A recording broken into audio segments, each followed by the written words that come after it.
আবু জেহেল একবার এলান করে জানাইল, যদি আপনার মোহাম্মদর মাথা নিয়ে দিলাইতে পারো তাহলে আমরা 100টা উট বরিয়া সোনা দিব। হযরতে ওমর ফারুক এই সময় পর্যন্ত আবু মুসলমান হইছেন না, হাতের মধ্যে তরোয়াল লইছেন, লইয়া মক্কা শহরের মধ্যে দেখা যায় সোফা মারওয়ার কিনারার মধ্যে গেছেন আল্লাহর হাবিবের তালাশে। একজন মানুষের লগে দেখা হইছে, ও ওমর ফারুক তুমি কোন জায়গার মধ্যে যাইতাই? বলে আমি মুহাম্মদর মাথা আনবার লাগি যাই। আর বলে এত বড় তোমার সাহস হয়ে গেছে নি? বলে মুহাম্মদর মাথা লওয়ার আগে তোমার মাথা আগে লইলিম। ওই ব্যক্তি আপনার সঙ্গে সঙ্গে জানায়, ও ওমর তুমি খবর লইয়া দেখো তোমার বাড়ির মধ্যে তোমার বইন এবং বউ না মুসলমান হয়ে গেছেন গিয়া। আল্লাহুম্মা সাল্লি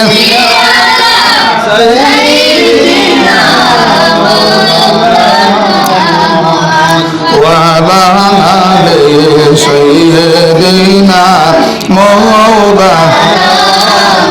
হযরত ওমর ফারুক রাদিয়াল্লাহু তাআলা আনহু তান আপনার বউনার বালের মধ্যে আইসেন, আয়া দেখছেন তান বইনে কোরআন শরীফ পড়িতে আসেন, তাহা মা আনজালনা আলাইকাল কুরআন লিতাশকা। হযরত ওমর ফারুকর আওয়াজ শোনার লগে লগে কোরআন শরীফ আপনার চুলার মধ্যে ফালাই দিছেন। ওমর ফারুক ঘরের মধ্যে ঢুকছেন, ঢুকার লগে লগে তান বইন দেব পর্যন্ত মাইর মারছেন, বউনারেও মারছেন। বইনর আপনার মাথা ফাটিছে, হুশ নাই, কোনো জ্ঞান নাই। সামান্য পরে আপনার দেখা যায় তান বনির হুশ আইল। হযরত ওমর ফারুকের কিছু দয়া হামাই গেল গিয়া, সঙ্গে সঙ্গে কইলা, ও বোন তোমরা এক কাম করো, যে কোরআন শরীফ তোমরা তিলাওয়াতের মধ্যে আসলা সেই কোরআন শরীফ তোমরা আমার তিলাওয়াত করাও। আর তোমরা তোমার নবীর কিনারার মধ্যে লইয়া যাও আর আমার ফলাইয়া দেও লা ইলাহা ইল্লাল্লাহু মুহাম্মাদুর রাসূলুল্লাহ। হযরতে ওমর ফারুকের হাতের মধ্যে তরবাল, আল্লাহর হাবিবের কিনারার মধ্যে গেছেন। হযরতে আবু বকর দেখিয়া কইলাম, ইয়া রাসূলুল্লাহ আপনি পারমিশন দেন, ওমর ফারুকের মাথা লইলাইতাম। আল্লাহর হাবিবে কইলা, ও ওমর তুমি আর কতদিন পর্যন্ত বাইরা বাইরা ঘুরিতাই? বলে ইয়া রাসূলুল্লাহ আমি আর কিচ্ছু শুনতে চাই না, আমারে ফলাইয়া দেও লা ইলাহা ইল্লাল্লাহ। এর গতিকে আমার সাহাবা হল আল্লাহর হাবিব সাল্লাল্লাহু আলাইহি ওয়াসাল্লাম আর আপনার জন্ম বৃত্তান্ত আলোচনা এই মাসের মধ্যে হইব এবং সুন্নতি তরিকারে মানুষে উলামায়ে কেরাম হলে আপনার তুলিয়া ধরবা। আপনার আমরা যদি আমরা জীবনটারে আল্লাহর হাবিবর সুন্নতি তরিকা মতো আমরা চলিয়া যাই গিয়া, তাহলে আমরা দুনিয়ার মধ্যেও কোনো চিন্তা নাই, আখিরাতের মধ্যেও আপনার কোনো চিন্তা নাই। আজকে দেখা যায় আমরা সমাজের মধ্যে ছোট ছোট সুন্নত হল আমরা হারাই লেছি, ছোট ছোট সুন্নত হলটা আমরা ব্যবহার করি না। মসজিদের মধ্যে হামাইতে হইলে প্রথমে ডাইন পাও আপনি দিতা দেওয়া হইয়া তা হলো সুন্নত, বাইর হইতে আপনি বাম পাও দিতা। আমরা মাত্র ইমাম সাহেব খুতবা শেষ হয়ে যায় গিয়া আবো টাইমে আমরা উলাউলি করিয়া আইলাম, আমরা সুন্নত কোনবা দিয়ে যায় আমরা কি আলো নাই। আপনার ল্যাট্রিনের মধ্যে ঢুকতা, ঢুকিত সময় আপনার দোয়া ফলিতা এবং বাম পাও ঢুকানি হইয়া তা হলো আপনার সুন্নত। আপনি যদি সুন্নতি তরিকারে আপনার জীবনের মধ্যে ফিটিং করিলেন তাহলে আপনার দুনিয়ার মধ্যেও কোনো চিন্তা নাই, আখিরাতের মধ্যেও কোনো চিন্তা নাই। একটা বাচ্চা ঘরের মধ্যে জন্ম নিছে, জন্ম নেওয়ার লগে লগে আপনি নিয়ম হইল গিয়া একজন মুত্তাকি ফরেজগার উলামায়ে কেরাম হলর কিনারার মধ্যে যাইতা গিয়া সামান্য খেজুর আপনার মুখের মধ্যে এই উলামায়ে কিবা তো মুত্তাকি ফরেজগার মানুষে সিবাইয়া সামান্য রস দিবা। আর এই বাচ্চার ছোট বাচ্চার মুখের মধ্যে সামান্য যদি আপনি রস দিলাও দেওয়া হইয়া তা হলো সুন্নত। সাহাবায়ে কেরাম হলে আল্লাহর হাবিবের কিনারার মধ্যে লই যাইতা, আল্লাহর হাবিবে মুখের মধ্যে সামান্য খেজুর ভিজাইয়া আপনার সিবাইয়া রস দিতা, তার কারণ হইয়া থাকলো এই বাচ্চায় আপনার বড় হওয়ার পরে মানুষের লগে বালা ব্যবহার করব, এই বাচ্চায় মানুষের লগে মিঠা মিঠা ব্যবহার করব, এটাও আমরা আপনার ছাড়াই দিয়েছি গিয়া। আল্লাহর হাবিবর কিনারার মধ্যে সাহাবায়ে কেরাম হলাইলা ইয়া কইলা, ইয়া রাসূলুল্লাহ মুসলমানদের মধ্যে মানুষের মধ্যে সবচাইতে উত্তম কোন ব্যক্তি? বুখারী শরীফের হাদিস, আল্লাহর হাবিবে ফরমাইন 11 নম্বর হাদিস হইয়া থাকলো, আল্লাহর হাবিবে ফরমাইন আল মুসলিমু মান সালিমাল মুসলিমুনা মিন লিসানিহি ওয়া ইয়াদিহি। ও মানুষ হইয়া থাকলো সবচাইতে উত্তম যে মানুষের হাত দ্বারা এবং জবান দ্বারা অন্য কোনো মানুষে আপনার কষ্ট হয় না। আমার সাহাবকল একটা বাচ্চা জন্মাবার পরে আপনি ডাইন খানো আজান দিতা, বাম খানো আকামত দিতা দেওয়া হইয়া থাকলো সুন্নত। এরপরে নিয়ম হইল গিয়ে আপনার 7 দিনের দিন আপনি আকিকা করতা, 7 দিনের দিন ফারইন আপনি 14 দিনের দিন আকিকা করতা, 14 দিনের দিন আপনি ফারইন আপনি 21 দিনের দিন আপনি আকিকা করতা, আকিকা করা হইয়া থাকলো সুন্নত। 21 দিনের দিন আপনি ফারছেন না, আপনার যেদিন সুবিধা হয় ওই দিন আপনি আকিকা করতা, আপনার দ্বারা করা হইয়া থাকলো সুন্নত। এর গতিকে আমার সাহাবায়ে আল্লাহর হাবিব সাল্লাল্লাহু আলাইহি ওয়াসাল্লামের চরিত্র আদর্শের দিকে লক্ষ্য রাখিয়া আমরার জীবনটা আমরা অতিবাহিত করতাম। আল্লাহর হাবিব সাল্লাল্লাহু আলাইহি ওয়াসাল্লামের লগে মায়া মহব্বতের পরিচয় দেওয়া, তার কারণ হইল গিয়া মায়া মহব্বতের পরিচয় ওভাবে দিতাম। আল্লাহর হাবিবের সুন্নতি তরিকারে আমরা শক্ত করে ধরে লইতাম। আল্লাহর হাবিবে ফরমান, মান আহাব্বা সুন্নতি ফাকাদ আহাব্বানি ওয়া মান আহাব্বানি কানা মাইয়া ফিল জান্নাহ। যেই মানুষে আমি রাসূলুল্লাহর সুন্নতরে মহব্বত করলো, মায়া করলো, আমি রাসূলুল্লাহর লগে আপনার মায়া লাগাই দিল। আর আমি রাসূলুল্লাহর লগে যে মানুষের আপনার মায়া লাগি যায়, মহব্বত হয়ে যায় গিয়া, এই মানুষের আপনার কাল কিয়ামতের দিন আমি রাসূলুল্লাহর লগে বেহেশতের মধ্যে যাইবার আপনার স্থান প্রাপ্ত হইব। সুবহানাল্লাহ। আল্লাহর হাবিব সাল্লাল্লাহু আলাইহি ওয়াসাল্লামের লগে হযরতে আবু বকর সিদ্দিক রাদিয়াল্লাহু তাআলা আনহু মায়ার পরিচয় দিছেন। সিরিয়ার জমিনের মধ্যে ব্যবসার লাগি রওনা দিছেন।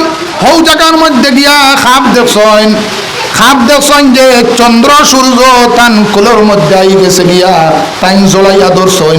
একজন ইহুদি ধর্মের একজন ফাদ্রির কিনারার মধ্যে গেছেন গিয়া হইলা, আমি ওভাবে খাপ দেখছি বিলে তোমার বংশর পরিচয় দেও, তুমি কোন জায়গার তনে আইছো? বিলে আমি মক্কা শহর তনে আইছি। বিলে কোন বংশর মানুষ? বিলে আমি কুরাইশ বংশের মানুষ। বিলে তোমার খাপ অনুযায়ী আমি খইয়ার তোমার বংশর মধ্যে, তোমার গোত্রর মধ্যে, তোমার মক্কা শহরের মধ্যে একজন নবী আপনার নিবা, জন্ম নিবা। সেই নবীর নাম হইয়া থাকবো মুহাম্মদুর রাসূলুল্লাহ সাল্লাল্লাহু আলাইহি ওয়াসাল্লাম। এই মুহাম্মদে একটা ধর্ম প্রচার করবা, সেই ধর্মের মধ্যে তুমি আপনার প্রথমে ইসলাম ধর্ম গ্রহণ করবা। আল্লাহুম্মা আলা সাইয়্যিদিনা মাওলানা মুহাম্মদ ওয়া আলা আলিহি مولانا محمد اللهم صل على سيدنا مولانا محمد وعلى آل سيدنا مولانا محمد اللهم صل على সাইয়্যিদিনা মাওলানা মুহাম্মদ। আমার সাহাবাগণ আজকে যে পূর্ব খাটিগোলা নর্থ ইস্ট আপনার লতিফি অ্যাসোসিয়েশনের আপনার ব্যবস্থাপনায় যে 12 দিন আপনার দেখা যায় মিলাদ শরীফ এবং তফসির মাহফিলের আয়োজন করা হয়েছে, এইগুলা মাহফিলের উপরে আপনারা যাইবা, শিরকতদারি করবা, সহযোগিতা করবা, সাহায্য করবা। আল্লাহর হাবিবরে সাহাবায়ে কেরামকে প্রশ্ন করল, ইয়া রাসূলুল্লাহ, মানুষের মধ্যে সবচাইতে কোন মানুষ হইয়া থাকলো উত্তম? আইয়ুল মুসলিমিনা খাইর? আল্লাহর হাবিবে ফরমাইন, কালা তুতিমুত তাআম, যে মানুষে দুনিয়ার মধ্যে খাওয়ায় এবং মানুষের মেহমানদারি করে, এই মানুষ হইয়া থাকলো সবচাইতে উত্তম। হোক সুবহানাল্লাহ। আর এই শিরকতদারির মধ্যে যারা আপনার সাহায্য সহযোগিতা করবা, আল্লাহর হাবিবুর লগে মায়ার পরিচয় দিলা, মহব্বতের পরিচয় দিলা। হযরতে আবু বকর সিদ্দিক রাদিয়াল্লাহু তাআলা আনহু কোনো ইবাদত দিয়ে আগাইছেন না, একমাত্র আল্লাহর হাবিবুর লগে মায়া মহব্বতের পরিচয় দিয়ে আগাইছেন। হযরতে আবু বকর সিদ্দিক রাদিয়াল্লাহু তাআলা আনহু ও ব্যক্তি, হযরতে আবু বকর আপনার যদি নেকি এক পাল্লার মধ্যে তোলা হয় আর সমস্ত জাহানের যদি নেকি এক পাল্লার মধ্যে তোলা হয়, এরপরেও দেখা যাইব হযরত আবু বকরের নেকি পাল্লা ভারী হোক। সুবহানাল্লাহ। আল্লাহর হাবিবে ফরমাইন বাদাল আম্বিয়া, নবী হল পরে কিয়ামত পর্যন্ত যত উম্মত হলাইবা আমার আবু বকরের মতো মায়া আলা মহব্বত আলা মানুষ আর আইতানাই হোক। সুবহানাল্লাহ। এর গতিকে আমার সাহাবা হল আল্লাহর হাবিব সাল্লাল্লাহু আলাইহি ওয়াসাল্লামের সুন্নতি তরিকারে আমরা শক্ত করে ধরতাম। 5 ওয়াক্ত আমরা নামাজ পড়িতাম। নমাজ আমরা এমনভাবে আপনার নমাজ পড়িতাম, নমাজের আপনার জমাতে নমাজ পড়িতাম। নমাজের আগে 10-15 মিনিট আগে, নমাজের আগে 10-15 মিনিট আগে আমরা কিতা করতাম, অজু ফড়িয়া সুন্দর হইয়া মসজিদের মধ্যে আইয়া মনকে ফ্রেশ করতাম। কিছু কিছু মানুষে দেখা যায় আপনার যারা বিড়ি খাইবার অভ্যাস আছে, আল্লাহর হাবিব সাল্লাল্লাহু আলাইহি ওয়াসাল্লাম ফরমান যারা বিড়ি খাইবার দুর্গন্ধ তোমরা মসজিদের মধ্যে ঢুকাইও না। আল্লাহর হাবিবে ফরমান মসজিদের মধ্যে তোমরা আইতে হইলে আতর গোলাপ লাগাইয়া আইও।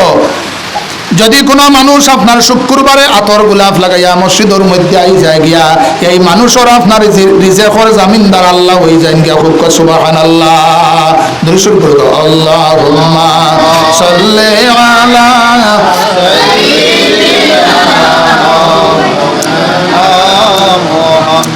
ওয়া আলা আলি সাইয়্যিদিনা আল্লাহুম্মা সাল্লি আলা সাইয়্যিদিনা মাওলানা মুহাম্মদ ওয়া আলা আলি সাইয়্যিদিনা। এই মাসের মধ্যে বেশি বেশি করিয়া কুরআন শরীফ তিলাওয়াত করিও এবং আল্লাহর হাবিব সাল্লাল্লাহু আলাইহি ওয়াসাল্লামের উপরে দরুদ এবং সালাম বেশি বেশি করে পড়িও। কুরআন শরীফের মধ্যে 22 পারার মধ্যে আল্লাহ ঘোষণা করেন ইন্নাল্লাহা ওয়া মালাইকাতাহু ইউসাল্লুনা আলান নবী, নিশ্চয় আল্লাহ এবং তার ফেরেশতা সকল আল্লাহর হাবিব সাল্লাল্লাহু আলাইহি ওয়াসাল্লামের ইউসাল্লুনা, এটা হইয়া তাহলো মজারার জায়গা। আল্লাহ বর্তমানে পড়িতে আসেন এবং পড়িতে থাকবা আল্লাহর হাবিবের উপরে দরুদ শরীফ। ইয়া আইয়ুহাল্লাযীনা আমানু সাল্লু আলাইহি ওয়া সাল্লিমু তাসলিমা। আই ঈমানওয়ালা যারা আমার উপরে আমার হাবিবের উপরে তোমরা ঈমান আনছো, তোমরা আমার হাবিবের উপরে দরুদ এবং সালাম পড়ো। দরুদ এবং সালাম পড়িবার মতো পড়ো, বেগিবার মতো পড়ো। যে এলাকার মধ্যে মিলাদ শরীফ পড়া হইয়া থাকে এই এলাকার মধ্যে আগামী 1 বছর পর্যন্ত কোনো বলা মুসিবত নাজিল হয় না। কোন রওয়ায়াতের মধ্যে আইছে এই এলাকার মধ্যে 40 দিন কিবা তো 40 বছর পর্যন্ত রহমত নাজিল হইতে থাকে। সুবহানাল্লাহ। আল্লাহর হাবিবের লগে যারা এই পৃথিবীর মধ্যে যারা দুশ্মনী করছে এখন পর্যন্ত নাম নিশানা নাই, কিয়ামত পর্যন্ত নাম নিশানা রইতো নাই। আল্লাহর হাবিবের লগে দুশ্মনী করছে আবু জেহেলে। আল্লাহর হাবিব রে আপনার মারবার লাগিয়া, প্রাণে মারবার লাগিয়া একজন বৃদ্ধা মহিলারে কইল আমি 50টা উট বরিয়া শোনা দিব যদি মোহাম্মদ রে বাড়ির মধ্যে নিয়া দাওয়াত খাওয়াইয়া 20 খাওয়াইয়া যদি মারি লইতে পারো তাহলে আমি 50টা উট বরিয়া শোনা দিব। আল্লাহর হাবিব সাল্লাল্লাহু আলাইহি ওয়াসাল্লাম আরে এই মহিলায় বাড়ির মধ্যে দাওয়াত দিয়ে নিছে। দাওয়াত দিয়ে নেওয়ার পরে আল্লাহর হাবিব আপনার দস্তরখানা বিছাইছেন। দস্তরখানা আপনার বিছানে হইয়া থাকলো সুন্নত। দস্তরের মধ্যে আপনার যদি কোনো বাত পড়ে যায় গিয়া সেই বাত যদি কোনো মানুষে আবার লইয়া খাইলায় এই মানুষের আওলাদ হল আপনার নেক হয়ে যান গিয়া। সুবহানাল্লাহ। আল্লাহর হাবিবের কিনারার মধ্যে এই মহিলা আনিয়া বাত আনিয়া দিছে, আপনার ঘুষ আনিয়া দিছে। আল্লাহর হাবিবের কিনারার মধ্যে ঘুষ দেওয়ার লগে লগে এই ঘুষটার টুকরা উঠিয়া কয় ও নবীজি না খাইও আমায়, এই বুড়িয়ে জহর মিলাইছে মারি তো তোমায়। আল্লাহর হাবিবে কইলা আমার মাও নাই বাবাও নাই, আমি তোমার কি দুশ্মনী করছি? বলে তোমার কোনো পরিচয় আসেনি, তোমার কোনো প্রমাণ চাওনি? বলে তুমি কোনো প্রমাণ চাওনি? এই গোস্তর টুকরা কইলা তুমি প্রমাণ দেও চাই। এই গোস্তর টুকরা মহিলারা উঠিয়া হয় ও নবীজি না খাইও জামাই বলিয়া জহর মিলাইছে মারি তো তোমায়। এই বৃদ্ধা মহিলা উঠিয়া হয় বাবা আমি আর কিচ্ছু বুঝতে চাই না, আমারে ফড়াইয়া দেও লা ইলাহা ইল্লাল্লাহ মুহাম্মাদুর রাসূলুল্লাহ। আল্লাহর হাবিব সাল্লাল্লাহু আলাইহি ওয়াসাল্লাম তান চরিত্র আদর্শ দিয়ে আপনার ইসলাম ধর্ম মানুষে করছেন। আল্লাহর হাবিব সাল্লাল্লাহু আলাইহি ওয়াসাল্লামের চরিত্র দেখেন। মসজিদে নববীর মধ্যে এক ব্যক্তি আইয়া আপনার পেশাব করছে, হযরতে ওমর ফারুকে কইলা ইয়া রাসূলুল্লাহ আপনি পারমিশন দেন এই ব্যক্তিকে শেষ করিলাই। আল্লাহর হাবিব কইলা পেশাব বন্ধ করিয়া ইসলাম প্রচার করা নিষেধ। ও হযরতে আপনার ওমর ফারুকে কইলা ইয়া রাসূলুল্লাহ আপনি আবার পারমিশন দেন। আল্লাহর হাবিব কইলা না পারমিশন না, পেশাব শেষ হোক। পেশাব আপনার শেষ হওয়ার লগে লগে আল্লাহর হাবিব কইলা তোমার বাড়ি কোন জায়গাত? বলে আমার বাড়ি হইল কি অমুক জায়গাত। বলে তুমি ও জায়গার মধ্যে পেশাব করিও, ও জায়গার মধ্যে ল্যাট্রিন করিও যদি জরুরত হয়। অন্যান্য ধর্মাবলম্বী মানুষ আল্লাহর হাবিবে কিচ্ছু কইছেন না। বেটাই আপনার চোখ কইতে জল ছাড়িয়া কয় বাবা আপনারে চিনলাম না। বলে আমি হইয়া থাকলাম আখেরি জমানার নবী মুহাম্মদে আরবি সাল্লাল্লাহু আলাইহি ওয়াসাল্লাম। বাবা আমি আর কিচ্ছু বুঝতে চাই না, আমারে ফড়াইয়া দেও লা ইলাহা ইল্লাল্লাহু মুহাম্মাদ। এর গতিকে আমার সাহাবা হল আল্লাহর হাবিবে ফরমাইন ও মানুষ হইয়া থাকলো সবচাইতে বালা যে মানুষের আপনার জবান এবং হাত দ্বারা অন্য কোনো মানুষে কষ্ট পায় না। আপনি নিয়ম হইল কি মানুষে দুনিয়ার মধ্যে কষ্ট দিতা নাই, আপনার ব্যবহার শুনিয়া মানুষের ভালো লাগতো, মানুষের লগে আপনি মায়ার পরিচয় দিতা, মহব্বতের পরিচয় দিতা। আপনি পৃথিবীর তনে যাওয়ার পরে মানুষে আপনার কথা আফসোস করতো, আপনার লগে দোয়া করতো, আপনার কথা বালা সাক্ষী দিত। যাই হোক আমার সাহাব হল আজকে আপনার সামনে একান্ত ওয়াজ মহফিল নাই, বিশেষ করিয়া হইয়া থাকলো আল্লাহর হাবিব সাল্লাল্লাহু আলাইহি ওয়াসাল্লামার জন্ম আগমনের মাস রবিউল আউয়ালের 12 তারিখে আল্লাহর হাবিব সাল্লাল্লাহু আলাইহি ওয়াসাল্লাম পৃথিবীতে তশরিফ আনছেন। এই উপলক্ষে বিভিন্ন জায়গার মধ্যে 12 দিন ব্যাপী মহফিল হল আপনার করা হইব।